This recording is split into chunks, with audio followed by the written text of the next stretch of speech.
जब से लॉकडाउन हुआ है लोग बहुत ज़्यादा व्यथित हुए हैं। अगर स्कूल और कॉलेजेस की बात की जाए तो बहुत सारे बच्चों के सामने ये चुनौतियाँ थी, क्योंकि ये ग्रामीण क्षेत्र है।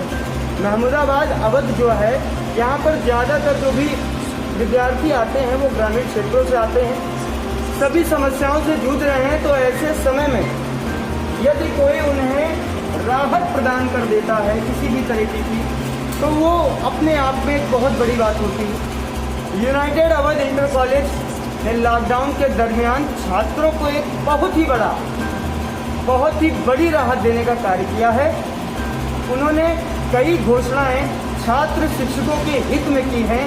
तो आइए आज हम जो हमारे प्रबंधक हैं यूनाइटेड अवध इंटर कॉलेज के उरुज आब्दी, उनसे खास बातचीत करेंगे और उनसे पूरा पक्ष जानेंगे कि उनकी क्या घोषणाएं हैं, उनकी क्या चुनौतियां थीं, और उनसे व्यक्तिगत जो भी उनके जो विचार हैं वो लेने की कोशिश करेंगे, आप लोगों तक पहुंचाने की कोशिश करेंगे।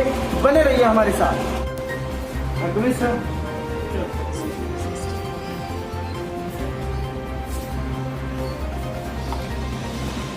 सर, शानी सिद्धार्थ और कई न्यूज चैनल्स की टीम आई है और वो आपसे जानना चाहती है जो आपने घोषणाएं की थी, छात्रों से संबंधित जो घोषणाएं की थी, उनके बारे में हम आपसे चर्चा करना चाहेंगे। आपके जो व्यक्तिगत जो विचार हैं वो भी हमारी जनता सुनना चाहेगी। तो क्या प्यार है सर, कोरोना महामारी में जो आपने कुछ घोषणाएं की हैं विद्यार्थियों के लिए और शिक्षकों के लिए, वो क्या है, हमारी जनता जानना चाहेगी। सबसे पहले तो मैं ईश्वर को बहुत धन्यवाद देना चाहता हूँ, तो क्योंकि WHO ने कोरोना को वैश्विक महामारी घोषित किया है और ईश्वर की कृपा से जितनी भी महामारियाँ इससे पहले और भी आई हैं, तो उसमें जितना जान माल का नुकसान अपने भारतवर्ष में हुआ है उसकी अपेक्षा ईश्वर की अनुकंपा से बहुत कम वर्तमान समय में हुआ है। और ये ईश्वर की विशेष कृपा रही है कि अपने क्षेत्र में अभी तक ना तो संक्रमण फैला है और ना ही अभी तक किसी की जान गई है। ये ऊपर वाले की बहुत कृपा है। बहुत बहुत धन्यवाद हम सभी की तरफ से ईश्वर के लिए होना चाहिए। सर, जो घोषणाएं जो की हैं, क्योंकि सभी को मालूम है कि जब महामारी फैलती है तो पूरा विश्व की आर्थिक स्थिति भी दयनीय हो जाती है। अपना क्षेत्र अधिकतर लोग कृषक हैं, कुछ लघु उद्योग करते हैं, छोटे छोटे से धंधे हैं, और उसमें सभी लोग किसी भी क्षेत्र में कोई भी क्षेत्र ऐसा छूटा नहीं है जो कि आर्थिक मंदी से प्रभावित नहीं हुआ है। तो चूंकि हमारा विद्यालय 41 वर्ष से सेवा दे रहा है शिक्षा के क्षेत्र में, और ये समय ऐसा था कि ये पहली सदी है जिसमें ये महामारी हम लोग देख रहे हैं। और इस समय अगर इतने वर्षों की सेवा करते हुए अगर हम कोई छूट न दें और कोई ऐसा बच्चा जो छूट के कारण शिक्षा ग्रहण नहीं कर सकता है या उसका भविष्य चौपट होता है, तो हम लोगों से ज़्यादा इसके लिए दुखद बात और कोई नहीं होगी। इन तमाम सारी चीज़ों को ध्यान में रखकर प्रयास किया गया कि अधिक से अधिक विद्यार्थियों को छूट दी जाए, जिससे कि विद्यार्थियों के साथ साथ अभिभावक का भी मनोबल बना रहे, और वो हमारे जो भी ऐसे अभिभावक हैं जो इस साल पढ़ाने की उम्मीदें छोड़ चुके थे, उनको भी एक ये नई राह दिख जाए जिससे कि वो अच्छा अपने विद्यार्थी को अच्छा आगे भविष्य दे सके। तो उसी के अंतर्गत हमारे विद्यालय प्रबंधन समिति ने जो निर्णय लिए हैं, तो उसमें सबसे पहला निर्णय ये लिया है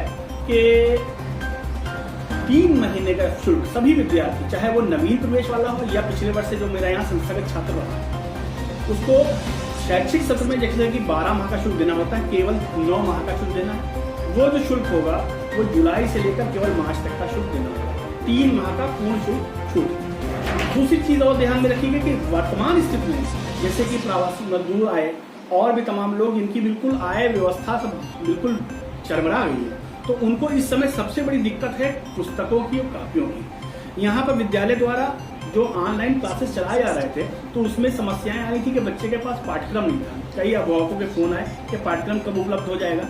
लॉकडाउन के कारण पाठ्यक्रम उपलब्ध नहीं हो पा रहा था, तो समिति के पदाधिकारियों द्वारा ये निर्णय लिया गया है कि इस वर्ष विद्यालय की तरफ से सारी विषयों की पुस्तकें और कापियां जो कक्षा नर्सरी से 8 के विद्यार्थी उनको पूर्ण तौर पर शुल्क फ्री कर दिया जाए और पूरी तरह से विद्यालय उसका वहन करे, उनको फ्री में कर दिया जाए। इसके अलावा 9 से 12 में जो भी विद्यार्थी हैं तो उनको भी जो कार्य दिया जा रहा था वो भी पूरी तरह से प्रभावी नहीं हो पा रहा था कापी किताबों के अभाव में।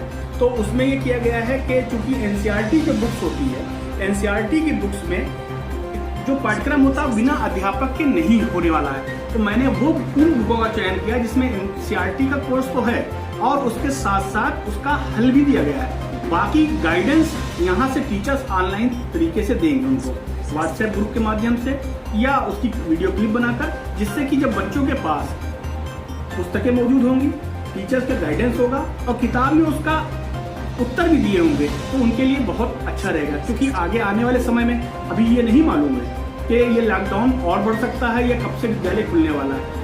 इसलिए 9 से 12 में जितने भी विषय की पुस्तक कापियां हैं उस पर विद्यालय 50% की जो धनराशि है वो विद्यालय विद्यार्थियों को उपलब्ध कराएगा। दूसरी चीज ये है कि जो नए विद्यार्थी हैं उनको यूनिफॉर्म की समस्या रहती है, प्रवेश शुल्क की समस्या रहती है। प्रवेश शुल्क नए विद्यार्थी का एक भी पैसा नहीं लिया जाएगा और यूनिफॉर्म विद्यालय देगा। मेरे यहाँ पिछले वर्षों में कई वर्षों से 2 यूनिफॉर्म चलती थी, व्हाइट यूनिफॉर्म बुधवार और शनिवार में, अन्य 4 दिनों में ग्रे यूनिफॉर्म।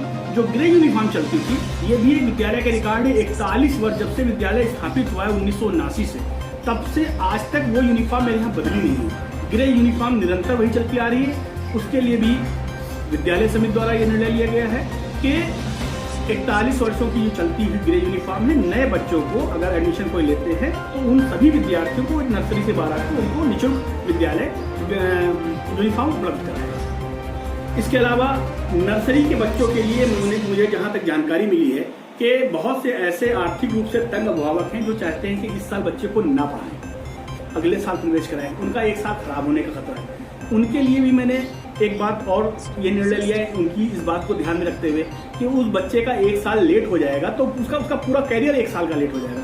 तो उसके लिए 9 महीने की शुल्क तो देनी है, 3 महीने का माफ कर दिया गया।